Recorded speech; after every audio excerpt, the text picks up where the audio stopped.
That was Ain't That a Shame by Domino, probably the greatest hit maker out of the 1950s, coming from the city of New Orleans.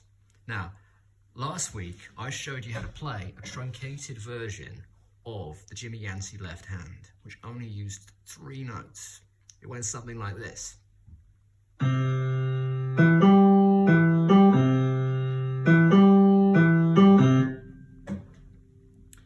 Now, if you actually listen to a lot of the records, they're adding in a couple of extra flourishes. These serve a very, very interesting function.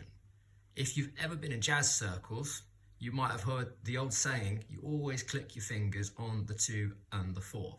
So 1 and 2 and 3 and 4 and 1, 2 and 3 and 4 and like that. These extra flourishes emphasize those beats. It's called emphasizing the backbeat. You'll hear it if you ever hear a drum pattern where they're whacking and hitting the snare drum on that beat. Boom, kick, boom, kick, boom, kick. It's absolutely universal from mid to late 20th century music. Originally came from like early 20th century jazz, but now it's become absolutely standard.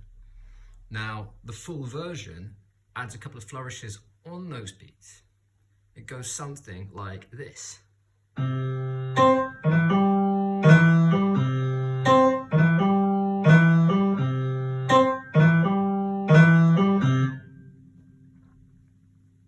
Kind of interesting. Now, what's going on there? You're adding in what's called the octave, which is the same note, just one above. But that's happening on the 2 beat. 1, 2, and 3, and 4, and you're also adding something called a crush note, which is where, when you play the note, your finger lands on the black note and very rapidly slides up onto the white note. Now, the cool thing about that is that, you know, the black note's not really properly heard as a full note. It's just a little ghost note, a little background flourish, adds a little bit of grit and a little bit of emphasis to that note.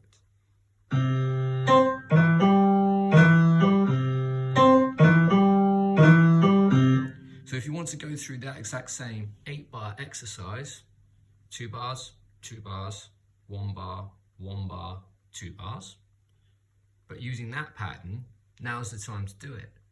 It's a little bit more full-throated, a little bit more bluesy. It's a really nice thing to get into. It really deepens your playing.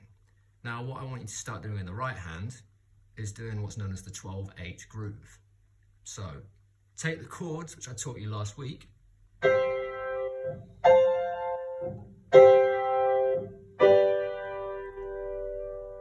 and start playing them in what's known as triplets.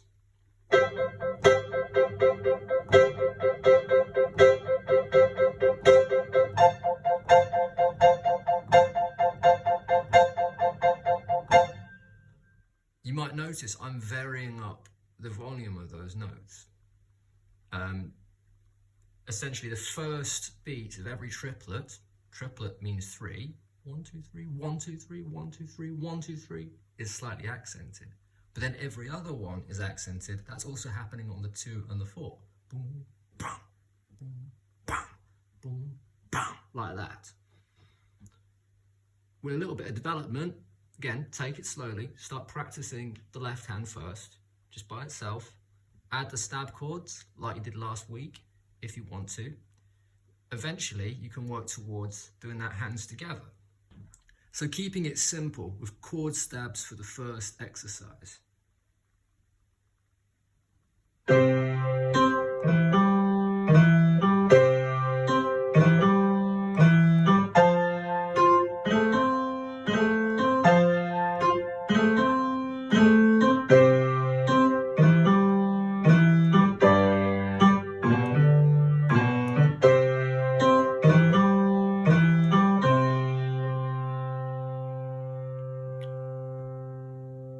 Once you've practiced that, you start doing the triplets.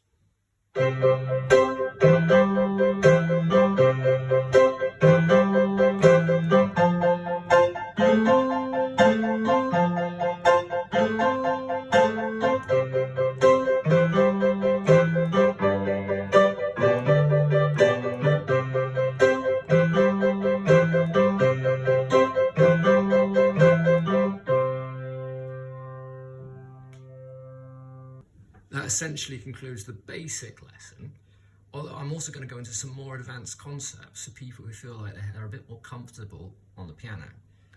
Now, the story of the 12/8 groove is a bit of an interesting one. I'd always assumed that it was Huey Smith that came up with it, but no, it was Fats Domino himself who came up with it and introduced it to New Orleans piano. He was inspired by a pianist called Willie Littlefield, who did a track called It's Midnight. And if you hear that track, as well as a lot of the early recordings by Fats Domino back in 1950, 1951, where he's playing the 12/8 groove in the right hand, there's a lot going on, which you don't hear on the later sort of poppier records. Now, I'm under the impression that a lot of the New Orleans players actually kept on using a lot of these phrases, even late into the 70s. And they understood they still needed to sort of clean it up and make it a bit less bluesy for the records themselves. It's very subtle, but one thing you might be able to hear is they're adding in extra notes. So, for one thing, if you're a bit more of an advanced pianist, it's going to be very easy for you to just add in an extra fifth at the top, like this. But they're also adding in, potentially, the 13th, or maybe even the 9th. Whatever they're doing, it's a lot fuller than just going like you were hearing in the more commercial music. So it might even end up sounding a little bit more like this.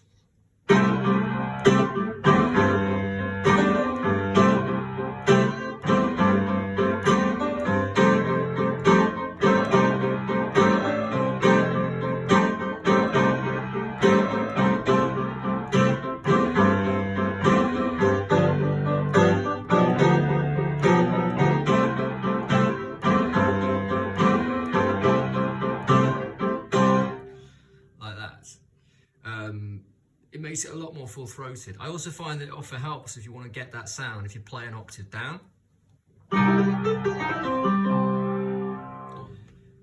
That's definitely how Matt Rebennack, Dr. John, played it a lot back in the early 80s when he was recording one of his video lessons. So I know that as much. And it's a lot closer to that original late 40s, early 50s sound. But as time went onwards, it became more and more sanitized, essentially, for the more commercial audiences.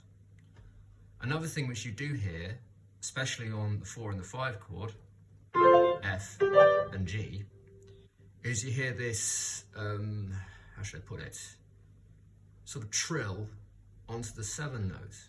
So they would play something like this.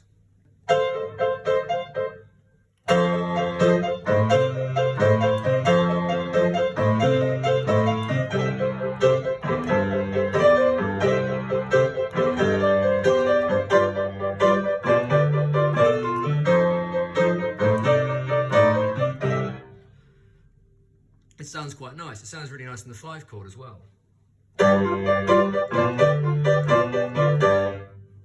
So those are some concepts which you can start to add in, which makes you feel like more of a full-throated, more guttural New Orleans player in that sense. So yeah, I have been Felix Greenberg, and if you want to see more of this, remember to subscribe. You'll see another one next week, hopefully, unless something goes awfully wrong. So yeah, thank you for watching till the end.